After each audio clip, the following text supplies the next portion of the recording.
Guys, അപ്പോൾ ഇന്ന് നമ്മൾ ടാസ്മാനിയയിലാണ് ഉള്ളത്. 5-6 ദിവസത്തേക്ക് നമ്മൾ ടാസ്മാനിയയിലായിരിക്കും. രാവിലെ നമ്മൾ ഹൊബാർട്ടിൽ വന്നിറങ്ങി. നമ്മൾ പോയി ഒരു കാർ റെൻ്റ് എടുത്തു. അടുത്തുള്ളൊരു ഹോട്ടൽ ലോഡ്ജ് സെറ്റപ്പിൽ റൂം എടുത്തു. അവിടെ നമ്മളിപ്പോൾ ആദ്യം വന്നേക്കുന്നത് മൗണ്ട് വെല്ലിംഗ്ടണിലേക്കാണ്. മൗണ്ട് വെല്ലിംഗ്ടൺ മണ്ടയ്ക്ക് ആ കാണുന്ന ടെലി കമ്മ്യൂണിക്കേഷൻ ടവറിൻ്റെ അവിടെ ഒരു വണ്ടി വരും. അവിടെ നിന്ന് ഇങ്ങോട്ടാണെങ്കിൽ ഇങ്ങോട്ട് നടക്കാം. സോറി, അതിൻ്റെ മണ്ടക്കല്ല, അത് ഇരിക്കുന്നതിൻ്റെ അവിടെ വരെ വണ്ടി വരും.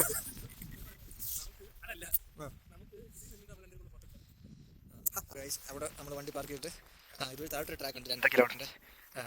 അത് എങ്ങോട്ടാണെന്ന് അറിയാത്തതുകൊണ്ട് നമുക്ക് സമയമില്ലാത്തതുകൊണ്ട് നമ്മൾ അതെടുക്കുന്നില്ല. ഇവിടെ 100 മീറ്ററിൻ്റെ എന്തോ ഒരു ഡിഫിക്കൽട്ട് ട്രാക്ക് എന്ന് പറഞ്ഞാണ് നമ്മൾ ഇപ്പോൾ ഈ പാറക്കൂടെ നടക്കുന്നത്. 100 മീറ്റർ കഴിയുമ്പോൾ എനിക്ക് തോന്നില്ല ഇവിടെ വ്യൂ ഒന്നും ഉണ്ടെന്ന്. എന്താണ് നമുക്ക് നടന്നിത് എന്തുവാണ് സംഭവം എന്നൊന്ന് നോക്കാം. എന്നിട്ട് തിരിച്ച് നമുക്ക് അതാണ് ടോപ്പ് പോയിന്റ്. അവിടെ പോയിട്ട് നമുക്ക് സിറ്റി വ്യൂ എടുക്കാം. സിറ്റി വ്യൂ കാണാം. ഇവിടെ മഞ്ഞ് പെയ്യുന്ന സ്ഥലമാണ്. ഇവിടെ ഇതിപ്പം ഓസ്ട്രേലിയയിലെ ഏറ്റവും പീക്ക് സമ്മർ ടൈമിലാണ് നമ്മൾ വന്നേക്കുന്നത്. ഇപ്പോഴും ഇവിടെ ചെറിയ രീതി തണുപ്പൊക്കെ ഉണ്ട്, നല്ല കാറ്റും ഒക്കെ ഉണ്ട്. അപ്പം ഇവിടെ വിൻ്ററിൽ ഇവിടെ നല്ല രീതിയിൽ മഞ്ഞ് പെയ്യും എന്നാണ് അവിടെ എഴുതി വെച്ചേക്കുന്നത്.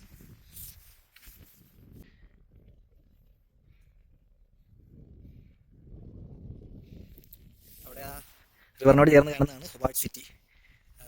നമുക്ക് ആ വ്യൂ പോയിന്റിൽ നിന്ന് കുറച്ചുകൂടെ വൃത്തിയായിട്ട് അത് കാണാൻ പറ്റുന്നു. ഇനി അങ്ങോട്ട് നമ്മൾ പോകുന്നില്ല, കാരണം ഇതുപോലെ ആ പാറയുടെ മണിക്കൂർ അവിടെ എത്തിക്കഴിഞ്ഞാൽ കുറച്ചുകൂടെ നല്ല വ്യൂ കിട്ടുമായിരിക്കും.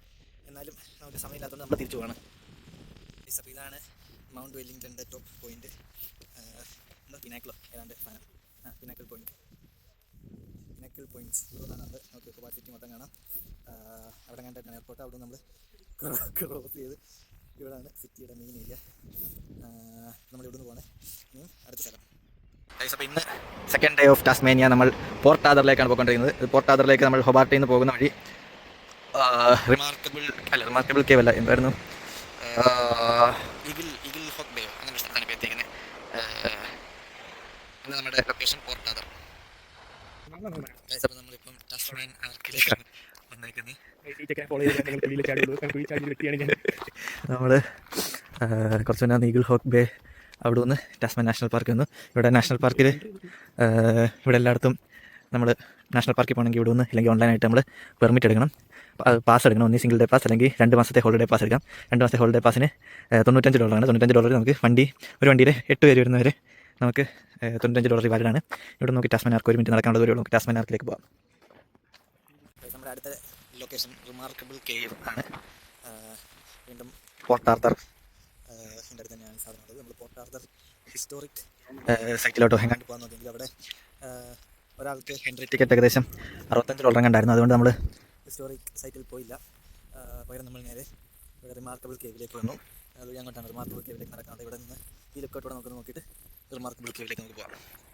വ്യൂ പോയിന്റിൽ നിന്ന് ഒരു 15 മിനിറ്റ് നടക്കാനുണ്ട് റിമാർക്കബിൾ കേവിലോട്ട്. അങ്ങനെയാണ് അവിടെ ബോർഡ് വെച്ചിരിക്കുന്നത്. നമ്മൾ റിമാർക്കബിൾ കേവിലോട്ട് നടക്കുന്നു. കണ്ടിട്ട് പറയാം റിമാർക്കബിൾ ആണോ അല്ലയോ എന്ന്.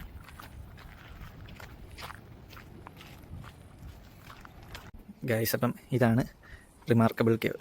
അവർ പറഞ്ഞേക്കുന്നത് ഈ കേവിൻ്റെ അങ്ങേയറ്റത്തെ ആ ദ്വാരത്തിന് ടാസ്മാനിയയുടെ ഷേപ്പാണ് എന്നാണ് പറഞ്ഞേക്കുന്നത്. അത് നമുക്കറിയത്തില്ല, എന്നാലും ഇതാണ് റിമാർക്കബിൾ കേവ്.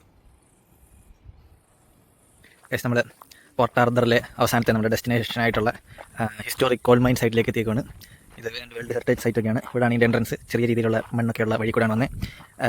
ഇവിടെ നിന്നാണ് നമുക്ക് പോയി നോക്കാം.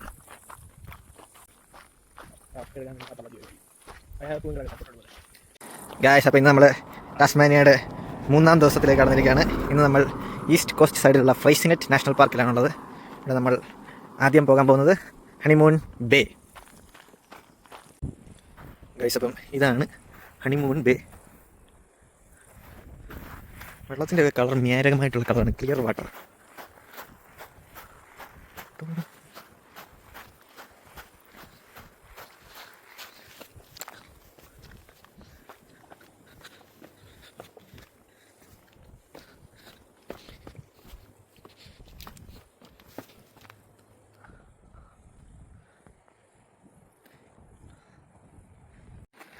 ഗൈസ്, ഇവിടെ പല തരത്തിലുള്ള വാക്കിംഗ് ട്രെയിൽസ് ഉണ്ട്. നമുക്കിന്ന് സമയമില്ലാത്തത് നമ്മൾ മിക്കവാറും വൈൻ ഗ്ലാസ് ബേ ലുക്കൗട്ട് മാത്രമാണ് നമ്മൾ ചെയ്യുന്നത്. സമയമുണ്ടെങ്കിൽ നമുക്ക് മൗണ്ട് ആമോസും ചെയ്യണം. അതിന് 5 മണിക്കൂർ വരെ വേണം. വൈൻ ഗ്ലാസ് ബേ ലുക്കൗട്ട് ആണെങ്കിൽ 1.5 മണിക്കൂറാണ് കാണിക്കുന്നത്. ഗൈസ് ഇവിടെ നിന്നാണ് നമ്മുടെ വോക്കിംഗ് ട്രെയിൽ സ്റ്റാർട്ട് ചെയ്യുന്നത്. വൈൻ ഗ്ലാസ് ബേ 1.5 മണിക്കൂർ ആണ് റിട്ടേൺ കാണിച്ചിരുന്നത്. ഓക്കെ മൗണ്ട് ആമോസിലേക്ക് പോകാനായിട്ട് ഇവിടുന്ന് ലെഫ്റ്റാണ് കാണിക്കണേ. വൈൻ ഗ്ലാസ് ബേ ലുക്കൗട്ട് നമുക്ക് ഇതുവഴി ഇങ്ങോട്ടാണ്.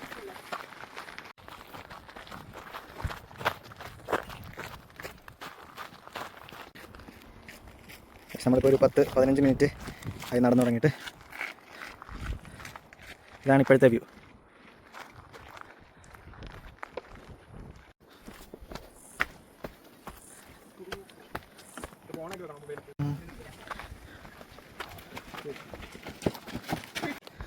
ഗൈസ് ഇതാ സ്റ്റെപ്പ് കയറി തുടങ്ങിക്കഴിഞ്ഞാൽ പിന്നെ മൊത്തം സ്റ്റെപ്പുകളാണ്.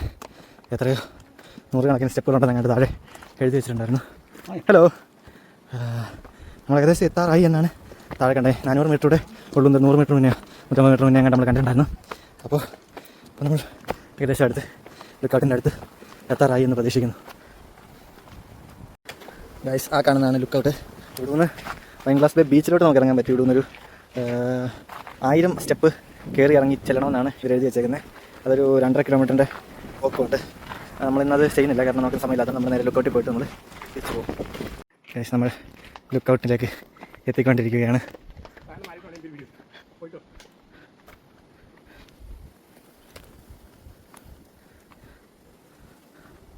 ഓ മൈ ഗോഡ് ഗൈസ്, ഇത് അടിപൊളി വ്യൂ പോയിന്റ്. ഇതാണ് ഗൈസ് അപ്പം wine glass bay lookout.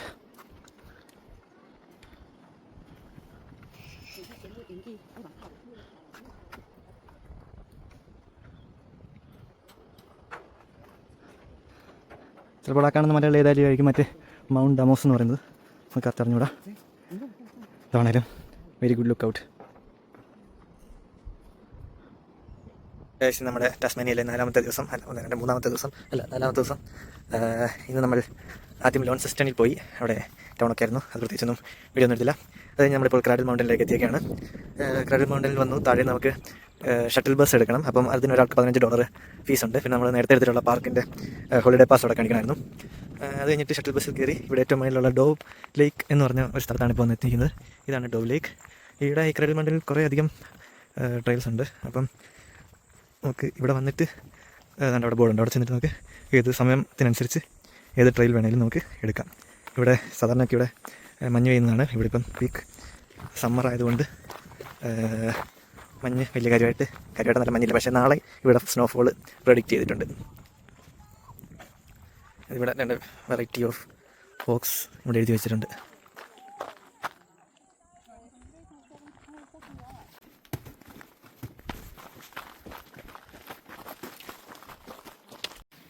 Guys നമ്മൾ ടാസ്മാനിയയുടെ 5ാമത്തെ ദിവസമാണ്. ഇത് ക്യൂൻസ് ടൗൺ എന്ന് പറഞ്ഞ ടാസ്മാനിയയുടെ ഒരു ചെറിയ ടൗണാണ്. ഇവിടെ ഒരു ക്യൂൻസ് ടൗൺ റെയിൽവേ സ്റ്റേഷനൊക്കെ ഉണ്ട്. മറ്റേ സ്റ്റീം എഞ്ചിൻ ഒക്കെ വെച്ചുള്ള ട്രെയിനാണ്. ഇപ്പോൾ ടൂറിസത്തിന് വേണ്ടി മാത്രമാണ്. നേരത്തെ ഇത് ഇവിടുത്തെ മെയിൻ ട്രാൻസ്പോർട്ടേഷൻ മാർഗ്ഗമായിരുന്നു. ഇതൊരു അടിപൊളി എന്താ പറയുന്നത്, ഒരു കൊച്ചു ടൗൺ ആണെങ്കിൽ ഇതൊരു ടൗൺ എന്ന് പറയാൻ പറ്റത്തില്ല.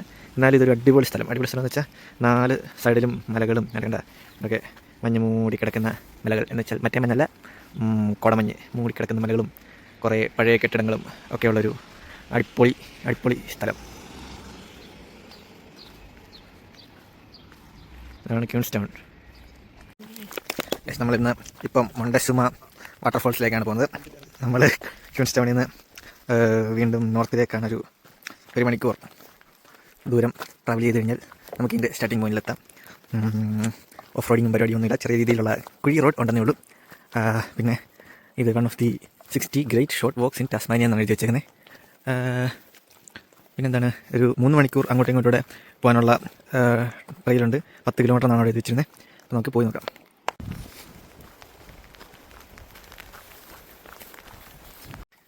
ഗൈസ് നമ്മളിപ്പോൾ നടക്കാൻ തുടങ്ങിയിട്ട് ഏകദേശം ഒരു മണിക്കൂറായി.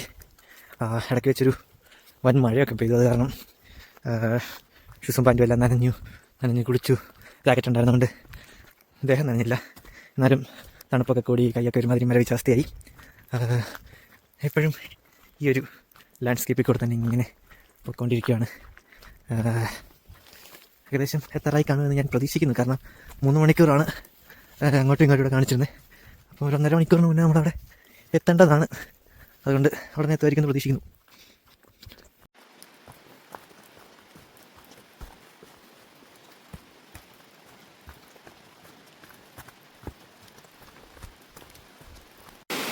ഗൈസ് ഈ പാലം ഒരു അടിപൊളി എക്സ്പീരിയൻസ് ആണ്. ഒരു സമയത്ത് 4 പേർക്ക് കണ്ട് ഈ പാലത്ത് കയറാൻ പറ്റുന്നുള്ളൂ. ഹൈറ്റ് പേടിയുള്ളവർക്ക് ഇച്ചിരി ബുദ്ധിമുട്ടായിരിക്കും. കാരണം എൻ്റെ സൈഡിൽ ഇവിടെ എല്ലാം ഈ ഗ്യാപ്പുകളുള്ളതുകൊണ്ട് നമുക്ക് താഴെ പോകുമോ എന്നുള്ളൊരു പേടി വരും. പിന്നെ നല്ല കുലുക്കമുണ്ട്. പിന്നെ ഫോണും അതുപോലത്തെ സാധനങ്ങളൊക്കെ സേഫായിട്ട് വെക്കണം. ഇതുവഴി അങ്ങനെ പോയി കഴിഞ്ഞാൽ പിന്നെ പോയതാണ്. പക്ഷേ വെരി ബ്യൂട്ടിഫുൾ. ഗൈസ് അപ്പോൾ നമ്മൾ വെള്ളച്ചാട്ടത്തിൻ്റെ ചോട്ടിലെത്തി. ഇതാണ് മൊണ്ടെസുമ വാട്ടർഫോൾസ്. ഗൈസ് അപ്പോൾ നമ്മൾ ഏകദേശം തിരിച്ച് കാർ പാർക്കിൻ്റെ അവിടെ എത്താറായിട്ടുണ്ട്. നമുക്ക് ഏകദേശം ഒരു മണിക്കൂറും 5 മിനിറ്റും എടുത്തു ഒരു സൈഡ് നടക്കാനായിട്ട്. പിന്നെ അവിടെ ഒരു 3/4 മണിക്കൂറോളം നമ്മൾ ഫോട്ടോ എടുത്തും വീഡിയോ എടുത്തൊക്കെ നിന്നുകൊണ്ട് എല്ലാം കൂടെ കറക്റ്റ് ഒരു 3 മണിക്കൂർ എടുത്തു. ഈ ട്രാക്ക് എന്ന് പറഞ്ഞാൽ ശരിക്കും ഒരു ട്രാം ബൈക്ക് വേണ്ടി ഉണ്ടാക്കിയ ട്രാക്കാണ് എന്നാണ് അവിടെ എഴുതി വെച്ചിരുന്നത്. അപ്പോൾ അതെ, അത്രയേ ഉള്ളൂ മൊണ്ടെസുമ വാട്ടർഫോൾസ്. നിങ്ങൾക്ക് സമയം ഉണ്ടെങ്കിൽ അടുത്ത ഏതെങ്കിലും ഒരു സ്ഥലത്തോടെ പോയിട്ട് വേണം തിരിച്ച് ഹൊബാട്ടിലെത്താൻ. ഗൈസ് നമ്മൾ മൊണ്ടെസുമ വാട്ടർഫോൾസിന് തിരിച്ച് ഹൊബാട്ടിലേക്ക് പോകുന്ന വഴിക്ക് ഇവിടെ ലേക്ക് സെൻറ്റ് ക്ലെയർ എന്ന് പറഞ്ഞൊരു നാഷണൽ പാർക്കിൽ കൂടെ കയറിയാണ്. വരുന്ന വഴിക്കെല്ലാം ഹെയിൽ സ്റ്റോം വീണ് കിടക്കുമായിരുന്നു. ഇവിടെ ഇപ്പം 3 ഡിഗ്രിയാണ് തണുപ്പ്. ഇവിടെ കുറേ വാക്കിംഗ് ട്രെയിൽസ് ഒക്കെ ഉണ്ട്. പക്ഷേ നമുക്ക് സമയമില്ലാതെ നമ്മളൊന്നിനും പോകുന്നില്ല. പകരം നമ്മൾ ജെട്ടി മാത്രം കണ്ടിട്ട് തിരിച്ചു പോകുന്നു.